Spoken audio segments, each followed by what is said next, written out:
పండగలే high power ఉల్లాసం high power ఉత్సాహం high power ఆరోగ్యం హై పవర్ ఆనందం. గుంటూరు వారి XXL మరియు హై పవర్ హార్స్ దేశవాళీ మినపగుళ్ళు. బంధాలు అనుబంధాలు మరింత దృఢంగా మరింత బలంగా.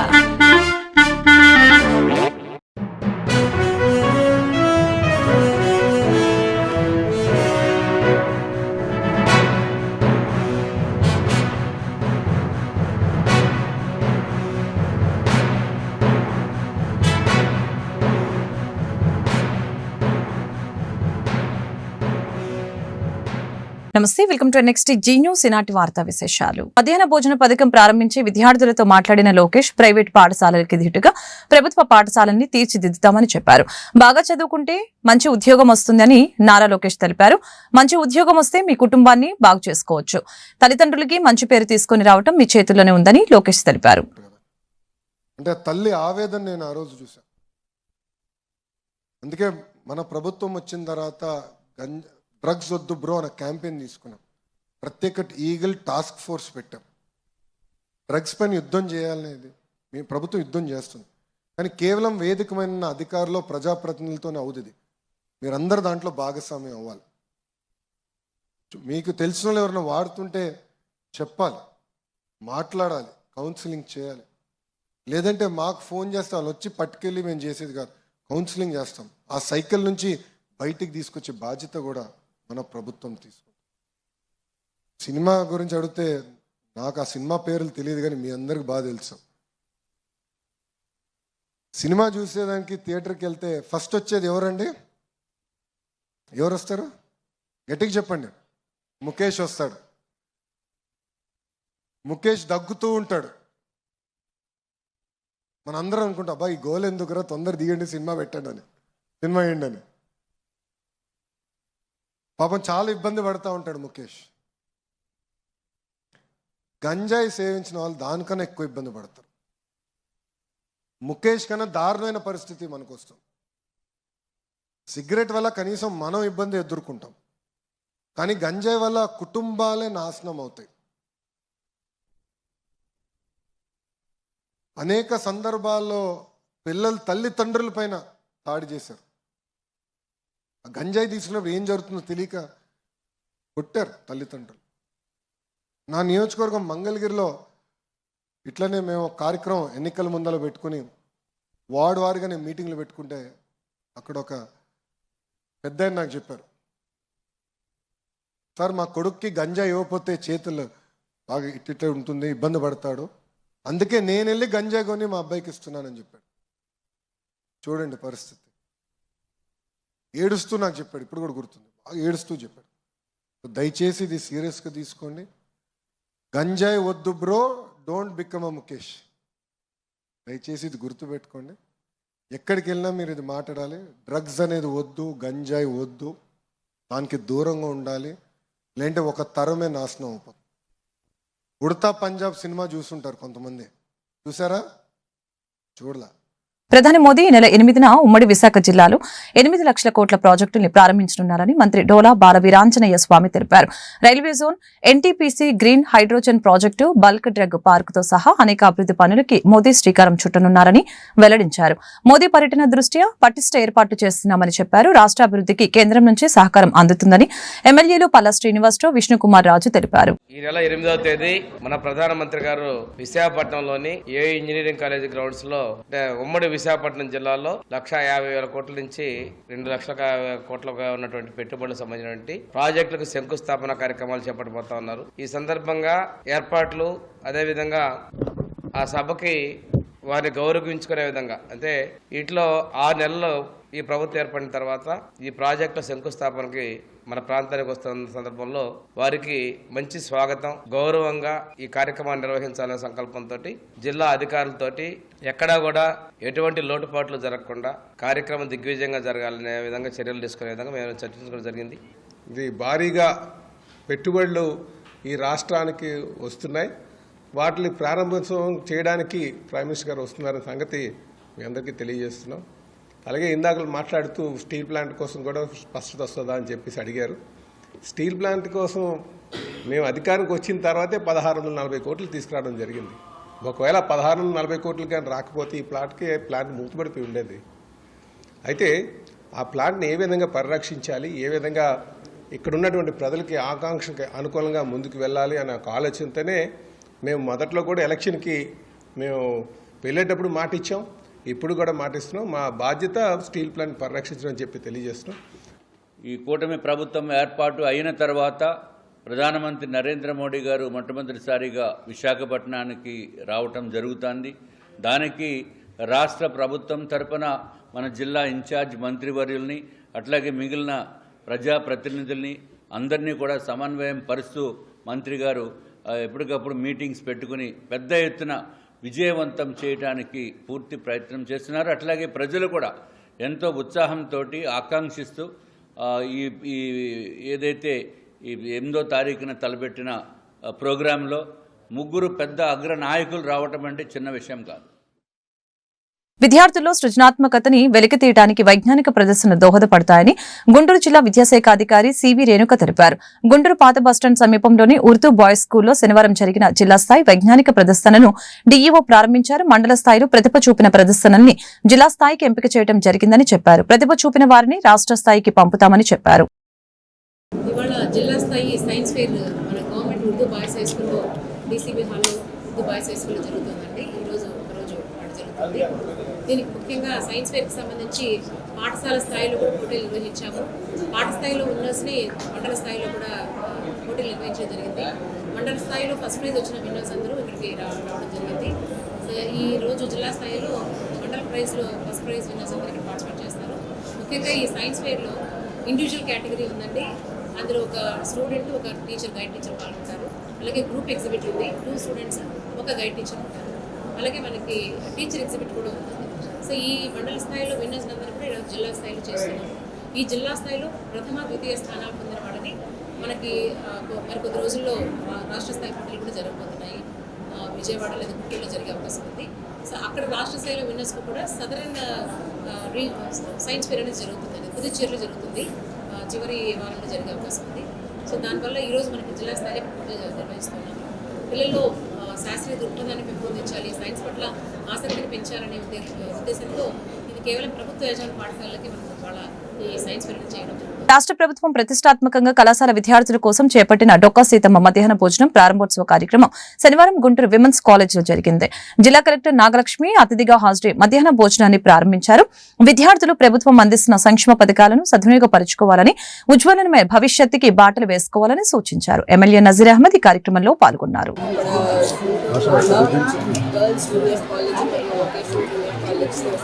మనము ఈ డొక్కా సీతమ్మ గారి మధ్యాహ్న బడి భోజనం అనే కార్యక్రమం జూనియర్ కాలేజెస్లో ఇనాగరేట్ చేయడం జరిగింది. మన జిల్లాలో మొత్తం 5 జూనియర్ కాలేజెస్ ఉన్నాయి. ఈ 5 జూనియర్ కాలేజెస్లో first year, second year together almost 1500 students చదువుతున్నారు. మనం ఈ లాస్ట్ 1 వీక్ 10 డేస్ నుంచి కూడా ఈ స్కీమ్ ప్రిపరేషన్లో భాగంగా మనకి జిల్లాలో ఉన్న 5 కాలేజెస్లో 3 కాలేజెస్ సెంట్రలైజ్డ్ కిచెన్ అక్షయ పాత్ర ద్వారా టైఅప్ చేయడం జరిగింది. రిమైనింగ్ 2 కాలేజెస్లో మనకి ఉన్న స్కూల్ ఆన్బోర్డ్ ఉంది కాబట్టి మిడ్ డే మీల్ ఏజెన్సీ ద్వారా టైఅప్ చేయడం జరిగింది. ప్లస్ లోకల్గా కుకింగ్ చేయాల్సిన వాటికి యూటెన్సిల్స్ కానీ అన్నీ కూడా హైర్ చేయడము, తర్వాత పిల్లలకి ప్లేట్స్, గ్లాసెస్ అన్నీ కూడా తీసుకొని డిస్ట్రిబ్యూట్ చేయడము, తర్వాత స్కూల్లో ఈ కుకింగ్ కార్యక్రమానికి కానీ, తర్వాత క్లీనింగ్ కార్యక్రమానికి కానీ కుక్ కమ్ హెల్ప్, తర్వాత ఆయాస్ని కూడా ప్రిన్సిపల్స్ ద్వారా అపాయింట్ చేయడము, ఇలాంటి అన్ని కార్యక్రమాలు కూడా చేసి వాళ్ళ సక్సెస్ఫుల్గా అన్ని చోట్ల కూడా స్టార్ట్ చేయడం జరిగింది. మనకి రాష్ట్ర ప్రభుత్వము స్టూడెంట్స్, జూనియర్ కాలేజ్లో ఉన్న స్టూడెంట్స్ నాట్ జస్ట్ అంటే ఎడ్యుకేషన్, లెర్నింగ్ అవుట్కమ్స్ వరకే కాకుండా ఇట్లా హెల్త్ అండ్ న్యూట్రిషన్ మీద కూడా ఫోకస్ చేసి ఈ కార్యక్రమము, తర్వాత ఎన్సీడీ సేఫ్టీ స్క్రీనింగ్ ఇట్లాంటి వేరియస్ ప్రోగ్రామ్స్ చేస్తున్నారు. అండ్ లెర్నింగ్ అవుట్కమ్స్ పరంగా చూస్తే కూడా మనం ఎలా అయితే స్కూల్స్కి మొన్న మెగా పీటీఎం 6 నెలల్లోనే చెప్పినటువంటి వాగ్దానాలతో పాటు ప్రజా సంక్షేమం కోసం, విద్యార్థుల సంక్షేమం కోసం మరీ ముఖ్యమైనటువంటి ఇంకో కార్యక్రమాన్ని ఈ ప్రభుత్వం తీసుకోవడం జరిగింది. ముఖ్యంగా ఇంటర్మీడియట్ ఎడ్యుకేషన్లో ఉన్నటువంటి విద్యార్థులకు, రాష్ట్ర వ్యాప్తంగా ఉన్నటువంటి 150,000 మంది విద్యార్థులకు ఉపయోగపడేటువంటి విధంగా 475 కాలేజీల్లో దాదాపు 8 కోట్లు ఈ ఆర్థిక సంవత్సరానికి ఈ అకాడమిక్ ఇయర్కి 8 crores అలాగే రాబోయేటువంటి అకాడమిక్ ఇయర్కి 24 కోట్ల రూపాయలు ఖర్చు పెడుతూ ఇంటర్మీడియట్ ఎడ్యుకేషన్లో ఉన్నటువంటి విద్యార్థులందరూ కూడా మధ్యాహ్న భోజన పథకాన్ని పెట్టడం జరిగింది. గుంటూరు నగరంలో గౌరవ కలెక్టర్ గారు అలాగే అధికారులందరితో కలిసి ఈ కార్యక్రమాన్ని ఈరోజు ఉమెన్స్ కాలేజ్లో ప్రారంభించుకోవడం జరుగుతూ ఉంది. గత ప్రభుత్వం 2014-19లో పెట్టినటువంటి పథకాన్ని గత ప్రభుత్వం విద్యా వ్యాప్తి కోసం విద్య మీద ఎక్కడ శ్రద్ధ లేకుండా ఆ కార్యక్రమాన్ని పూర్తిగా తీసివేసినటువంటి పరిస్థితులు. ఈరోజు ముఖ్యంగా ప్రతి ఒక్క విద్యార్థి చదువుకోవాలి, వారి భవిష్యత్తు బాగుండాలన్న ఆలోచనతో ఎన్ని కష్టాలున్నా కూడా ప్రభుత్వం చెప్పినటువంటి మాట ప్రకారం ఈ కార్యక్రమాన్ని తీసుకొని 1,75,000 మంది పిల్లలకు అవసరమైనటువంటి పౌష్టికాహారం, గుడ్డు, చిక్కీ అలాగే రాగి జావతో పాటు అన్ని కూడా అందించడం జరుగుతూ ఉంది. కేవలం భోజన వసతులే కాకుండా మౌలిక వసతుల్లో కూడా శ్రద్ధ తీసుకొని కాలేజీల మరమ్మతుల దగ్గర నుంచి అభివృద్ధి చేసేటువంటి కార్యక్రమంతో పాటు అకాడమిక్ గైడెన్స్ ఇచ్చేటువంటి కార్యక్రమాన్ని కూడా నూతనంగా విద్యాశాఖ మంత్రిగా ఉన్నటువంటి నారా లోకేష్ గారు వివిధ స్థాయిల్లో పనిచేస్తున్నటువంటి పరిస్థితులు కనిపిస్తూ ఉన్నాయి. విద్యార్థులకు మానిటరింగ్ చేసేటువంటి కార్యక్రమంతో పాటు మెంటర్లను పెట్టి వాళ్ళకు అవసరమైనటువంటి కెరియర్ గైడెన్స్ చేసేటువంటి కార్యక్రమం, అలాగే వివిధ పెద్ద అంతర్జాతీయ జాతీయ సంస్థల ద్వారా వాళ్ళ దగ్గర నుంచి ఫీడ్బ్యాక్ తీసుకొని ఎవరికైతే విద్యార్థులు రాబోయేటువంటి అవసరాలను గుర్తించి వాళ్ళందరూ కూడా స్కిల్ ఎన్హాన్స్మెంట్ చేసేటువంటి కార్యక్రమాన్ని కూడా ఈ ప్రభుత్వం ఇంటర్మీడియట్ ఎడ్యుకేషన్లో పెట్టుకోవడం జరుగుతూ ఉంది. తప్పకుండా రాష్ట్రంలో ఉన్నటువంటి ప్రతి విద్యార్థికి కూడా ఉపయోగపడేటువంటి కార్యక్రమాలు చేస్తూ ఈ రాష్ట్రంలో ఉన్నటువంటి ప్రతి ఒక్క విద్యార్థికి కూడా ఉంచలైనటువంటి భవిష్యత్తు కల్పించేటువంటి క్రమంలో కూటమి ప్రభుత్వం ముఖ్యంగా గుంటూరులోని శ్రీనివాసరావుపేటను ఆదర్శవంతమైన ప్రాంతంగా తీర్చిదిద్దుతామని గుంటూరు పశ్చిమ ఎమ్మెల్యే గల్లా మాధవి పేర్కొన్నారు. ఈ మేరకు 22వ డివిజన్ శ్రీనివాసరావుపేట, వేణుగోపాలపురం 20వ డివిజన్ నంబూరు సుబాని కాలనీలో శనివారం పలు అభివృద్ధి పనులకి శంకుస్థాపన కార్యక్రమాలు జరిగాయి. మొత్తం 30 లక్షల వ్యయంతో నిర్మించనున్న సీసీ డ్రైన్లకి ఎమ్మెల్యే ముఖ్య అతిథిగా హాజరై ప్రారంభించారు. సుదీర్ఘ కాలం నుంచి శ్రీనివాసరావుపేట పరిసర ప్రాంత వాసులు కనీస మౌలిక సదుపాయాలు లేక ఇబ్బందులు పడుతున్నారని ఈ సందర్భంగా ఎమ్మెల్యే తెలియజేశారు. ఎన్డీఏ కూటమి ప్రభుత్వం అధికారంలోకి వచ్చిన తర్వాత డ్రైన్లు, రహదారులు వంటి మౌలిక సదుపాయాల కల్పనకు అధిక ప్రాధాన్యత ఇస్తుందని సందర్భంగా తెలియజేశారు. ప్రధానంగా వర్షాకాలంలో డ్రైన్లు పొంగి ప్రజలు ఇబ్బందులు పడుతున్నారని అన్నారు. ప్రజలు ఆశించిన విధంగా ఎన్డీఏ కూటమి పరిపాలన సాగుతుందని ఎమ్మెల్యే గల్లా మాధవి స్పష్టం చేశారు. నమస్కారం అండి. ఈరోజు శ్రీనివాసరావుపేటలో అలాగే వేణుగోపాలపురం రోడ్లో సీసీ డ్రైన్లు, సీసీ రోడ్లు వేసుకోవడం జరుగుతుంది. శ్రీనివాసపురంలో అయితే 6వ లైన్లో డ్రైన్స్ని లిఫ్టింగ్ చేయడం జరుగుతుంది. ఓవరాల్గా 30 లక్షల రూపాయల వర్క్ ఈరోజు ఇక్కడ జరగబోతా ఉంది. అదేవిధంగా 20వ డివిజన్లో 10 లక్షల రూపాయల వర్క్ కల్వర్ట్ ఒకటి వేయబోతా ఉన్నాము. సో ఈరోజు అభివృద్ధి కార్యక్రమాలు ఇవి జరుగుతూ ఉన్నాయి. ప్రజలందరూ ఎప్పటి నుంచో ఈ యొక్క డ్రైన్స్తో చాలా అసౌకర్యంగా ఫీల్ అవుతూ ఉన్నారు. మీరు చూస్తే చాలా దారుణంగా ఉన్నాయి డ్రైన్స్. ఒకసారి ఇక్కడ మనం వార్డు విజిట్కి వచ్చినప్పుడు చూడడం జరిగింది. అప్పుడే ఎస్టిమేషన్స్ వేయించి వీటి వర్క్ చాలా ఫాస్ట్గా జరగాలి అని చెప్పి కోరడం జరిగింది. ఈరోజు ఆ వర్క్ని పురస్కరించుకొని కొబ్బరికాయ కొట్టడం జరిగిందండి. తొందరలోనే ఈ రోడ్స్ అని డ్రైన్స్ అదేవిధంగా కల్వర్టు ప్రజలకు సౌకర్యార్థం అందుబాటులోకి తీసుకొస్తామని చెప్పి సిబ్బంది చెప్పడం జరిగింది. ఆంధ్రప్రదేశ్ వ్యవసాయ కార్మిక సంఘం గుంటూరు జిల్లా సమితి సంఘం కార్యాలయంలో విలేకరుల సమావేశం నిర్వహించడం జరిగింది. సమావేశానికి ముఖ్య అతిథిగా వ్యవసాయ కార్మిక సంఘం జిల్లా ప్రధాన కార్యదర్శి కాబోతు ఈశ్వరరావు మాట్లాడారు. 10వ తేదీన మండల తహసీల్దార్ కార్యాలయం వద్ద జరిగే సభను జయప్రదం చేయాలని పిలుపునిచ్చారు. గ్రామాల్లో ఇళ్ల స్థలం లేని నిరుపేదలకి 3 సెంట్లు ఇళ్ల స్థలం ఇవ్వాలని, పట్టణాల్లో ఇళ్ల స్థలాన్ని రాష్ట్ర ప్రభుత్వం మంజూరు చేయాలని ఈ సందర్భంగా డిమాండ్ చేయడం జరిగింది. ఇచ్చిన హామీని తక్షణమే అమలు చేయాలని కోరారు. సూపర్ 6 పథకాలని అమలు జరిపి న్యాయం చేయాలని, తల్లికి వందనం విద్యార్థులకి అభివృద్ధికి అందించాలని తెలిపారు. పేదలకు స్థలాలతో పాటు ఉచితంగా 5 లక్షల రూపాయలను మంజూరు చేయాలని వ్యవసాయ కార్మిక సంఘం తరపున రాష్ట్ర ప్రభుత్వాన్ని డిమాండ్ చేస్తున్నట్లు తెలిపారు. వ్యవసాయ కార్మిక సంఘం జిల్లా అధ్యక్షులు తన్నీరు ప్రభుదాసు, గుర్రంకొండ సత్యానందం, షేక్ గౌసు, యాతం కోటేశ్వరి, మరియాబాబు తదితరులు పాల్గొన్నారు. మీడియా మిత్రులందరికీ నమస్కారం. ఈ నెల 10వ తేదీన రాష్ట్రంలో ఉన్నటువంటి అన్ని తాలూకా కార్యాలయాల వద్ద పట్టణాల్లో 2 సెంట్లు, గ్రామాల్లో 3 సెంట్లు ఇల్లు లేని నిరుపేదలకి ఇచ్చి వారికి ఆ ఇల్లు కట్టుకోవడానికి 5 లక్షల రూపాయల ఆర్థిక సహాయం చేయాలని సిపిఐ ఆధ్వర్యంలో ఇప్పటికే ఒక దశ పోరాటాన్ని కొనసాగించాం. మలి దశ పోరాటంగా ఈ నెల 10వ తేదీన తాలూకా కార్యాలయాల వద్ద ఆయా లబ్ధిదారులను తీసుకొని వెళ్ళి అర్జీలు ఇప్పించేటటువంటి కార్యక్రమాన్ని చేపట్టడం అనేది జరిగింది. రాష్ట్ర ప్రభుత్వం అధికారంలోకి వచ్చి 7 నెలలు దాటుతున్నప్పటికీ సూపర్ 6 పథకాల అమలు గురించి వాటి చిరునామా ఎక్కడుందో కూడా ప్రజలకు అర్థం కానటువంటి స్థితిలో ఉన్నది. ప్రజలందరూ ఈ ప్రభుత్వం అధికారంలోకి వస్తే తమ యొక్క సమస్యలన్నీ పరిష్కారం అవుతాయి, ఈ దేశం ఈ రాష్ట్రం అభివృద్ధి పదంలో ముందుకు సాగుతుందని భావించడం అనేది జరిగింది. కానీ ఇచ్చిన వాగ్దానాలను అమలు జరపడంలో ఈ ప్రభుత్వం ఇప్పటి వరకు కనీస ప్రయత్నాన్ని కూడా కొనసాగించట్లేదనడానికి అనేక ఉదాహరణలు ఉన్నాయి. దాంట్లో ముఖ్యంగా తల్లికి వందనం కార్యక్రమం ఏమైపోయిందో, ఎప్పుడు ఇస్తారో, కొంతమంది అయితే 1 సంవత్సరం తర్వాతనే అనేక స్టేట్మెంట్లో వస్తూ ఉంది. అలాగే భవన నిర్మాణ తమాషా అనే పదం గుంటూరు నగర కమిషనర్ పులి శ్రీనివాసులకి ఆగ్రహం తెప్పించింది. చివరికి గుంటూరు నగరపాలక సంస్థ కౌన్సిల్ సమావేశం నుంచి కమిషనర్ వాకౌట్ చేసే వరకు తీసుకువెళ్లింది. విషయానికి వస్తే గుంటూరు నగర డిప్యూటీ మేయర్ డైమండ్ బాబు కౌన్సిల్ మీటింగ్ సందర్భంగా అధికారులను ఉద్దేశించి తమాషా చేస్తున్నారా అని ప్రశ్నించారు. దీనిపై నగర కమిషనర్ తీవ్ర అసంతృప్తి వ్యక్తం చేశారు. ఒకానొక దశలో మైకును పడేసి కాగితాలను టేబుల్పై విసిరేసి సమావేశం నుంచి అలిగి వెళ్లిపోయారు. దీనికి నిరసనగా అధికారులు కూడా కమిషనర్ వెంట నడిచారు.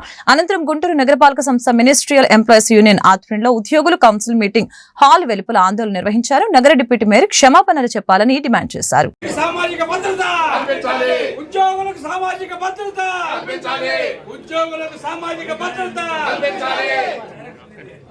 క్షమాపణ చెప్పాలి డిప్యూటీ మేయర్ కమిషనర్ గారికి, క్షమాపణ చెప్పాలి కమిషనర్ గారికి, డైమండ్ బాబు చెప్పాలి, డైమండ్ బాబు కమిషనర్ గారికి చెప్పాలి, డైమండ్ బాబు కమిషనర్ గారికి చెప్పాలి, డైమండ్ బాబు కమిషనర్ గారికి చెప్పాలి, డైమండ్ బాబు కమిషనర్ గారికి చెప్పాలి, డైమండ్ బాబు. ఉద్యోగస్తులను బాయ్కాట్ చేస్తాం. ఉద్యోగస్తులు లేకుండా ఏ ఆఫీసులు కూడా నడవన్న సంగతి పాత్రికేయ మిత్రులకి, ప్రజలకి అందరికీ తెలిసిన విషయమే. మీరు మాకు సహకరించి ఇట్లాంటి పరిపాలన నుంచి మాకు భద్రత కల్పించండి. రేపేం జరిగింది దానిపైన మేము ఉద్యోగాలు చేయలేము. నా 32 ఏళ్ళ సర్వీసులో ఇటువంటి డిప్యూటీ మేయర్ నేను ఎప్పుడు చూడలేదు. మేయర్లు కూడా ఎవరు ఉద్యోగస్తులను పర్సనల్గా పిలిచి బెదిరించడం దాఖలాలు కూడా లేవు. కాబట్టి ఈ విషయంలో బహిరంగ క్షమాపణ డైమండ్ బాబు కమిషనర్ గారికి చెప్పిన తదుపరి మాత్రమే కౌన్సిల్ జరుగుతుందని మీ ద్వారా ప్రజలందరికీ, ఉద్యోగస్తులందరికీ తెలియజేస్తున్నారు. ఉద్యోగుల ఐక్యత, చర్చలు కాదండి, ముందు క్షమాపణ, తర్వాత కోసం కౌన్సిల్లో అవమానించడం చాలా దారుణంగా అవుట్సోర్సింగ్ కార్మికుల పక్షాన నేను తెలుపుతా ఉన్నాను, ఖండిస్తా ఉన్నాను. గత ప్రభుత్వంలో ఇదే డిప్యూటీ మేయర్ గారు ఇప్పుడు చూపిస్తున్న ఆ కోపం, ఆవేశం, ఆ అధికార దర్పం గతంలో కూడా చూపించుంటే ఈ ఉద్యోగస్తులకి, అవుట్సోర్సింగ్ కార్మికులకి ఇటువంటి గతి పెట్టేది కాదు. ఆయన ఏ ఉద్యోగస్తుడి మీద, ఏ అవుట్సోర్సింగ్ ఉద్యోగుడి మీద ఎటువంటి ప్రేమ అభిమానాలు లేకుండా ఆయన నిరంకుశంగా పరిపాలించి గతంలో ఈరోజేదో ప్రజలకు నేనేదో సేవ చేయబోతున్నాను, ఏదో మేమేదో అధికారుల్ని ఉద్దేశించి తాను ఎలాంటి అసభ్య పదజాలం వాడలేదని గుంటూరు నగర డిప్యూటీ మేయర్ డైమండ్ బాబు వివరణ ఇచ్చారు. శనివారం గుంటూరు నగర మేయర్ కావటి శివనాగ మనోహర్ నాయుడు అధ్యక్షతన కౌన్సిల్ సమావేశం కొలువు తీరింది. ఈ సందర్భంగా జరిగిన ప్రశ్నోత్తరాల సమయంలో డైమండ్ బాబు చేసిన వ్యాఖ్యలు వివాదాస్పదంగా మారాయి. నగర కమిషనర్ సమావేశం నుంచి అలిగి వెళ్లడం రాష్ట్ర వ్యాప్తంగా చర్చనీయాంశంగా మారింది. దీనిపై డైమండ్ బాబు మీడియాతో మాట్లాడారు. వివాదాస్పదంగా మారిన ఎపిసోడ్ మొత్తాన్ని వివరించారు. కౌన్సిల్ సమావేశం జరుగుతూ ఉండగా కోటి ప్రజాప్రతినిధి రోషను ప్రశ్న నగరపాలక సంస్థకు సంబంధించి ఫిక్స్డ్ డిపాజిట్లు ఎంత ఉన్నాయి, వాటిని ఏ విధంగా ఖర్చు చేస్తూ ఉన్నారు, ఫిక్స్డ్ డిపాజిట్లు వాడుతున్నారా, కాంట్రాక్టర్స్కి సంబంధించినటువంటి బిల్లులు ఏ విధంగా చెల్లింపులు చేస్తున్నారు అనేటువంటి అంశంలో నగరపాలక సంస్థ ఇచ్చినటువంటి సమాధానం టోటల్గా ప్రజాప్రతినిధుల్ని పూర్తిగా అవమానపరిచేటువంటి సమాధానం వాళ్ళ దగ్గర నుంచి రావడం జరిగింది.